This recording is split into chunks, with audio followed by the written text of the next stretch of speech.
Hi, now I would like to talk about the verb to be for create positive sentences. As I told you before, we have to start with the person who is doing the action. It means the subject. I create 3 groups using the pronouns because, as you know, the verb to be is an irregular verb and it changes according to the pronoun. So, for the first group, that is I, the form of the verb to be is am. I am. The second group is we, you, and they, and the form for the verb to be in this group is are. And finally, for the third group, that is he, she, or it, the form of the verb to be is. As I told you before, first we have the pronoun, then we have the main verb, in this case is the verb to be in his 3 variations, and then we have the complement. So it's something that we use to give sense to the sentence. So, for example, I am a teacher.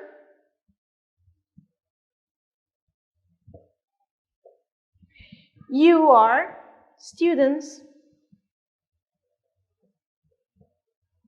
He, she, or it is, for the 3 of them, she is an astronaut.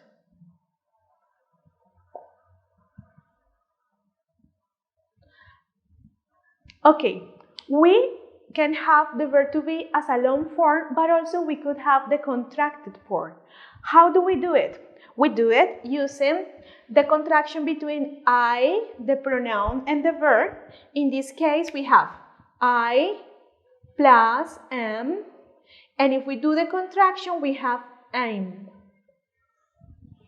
The second group is with these 3 pronouns. We could use any of them as an example, but the contraction is the same.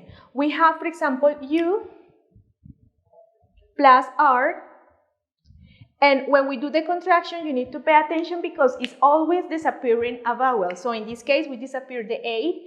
In this case, we are going to disappear or delete the A. So the contraction will be your, yes, and the same for the rest of the group. So I'm going to write it. This will be we're. The second will be your. The third one will be their. And for I plus am is I'm. Now, for the third group, that is he, she, or it, pay attention how the contraction is. For example, we have he plus is, and if we do the contraction here, the vowel is the one that is going to disappear.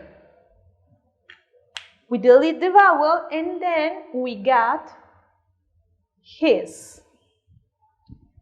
And the contraction for he will be his, for she will be she's, and for it will be its.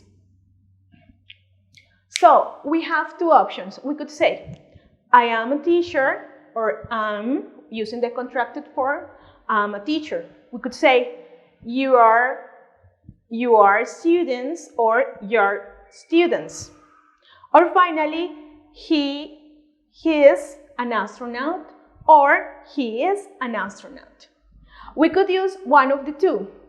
Mostly we use the contracted form when we are talking about familiar things, we are talking about someone that doesn't have like a superior level. Because when we use the long form, we use it for show respect, politeness.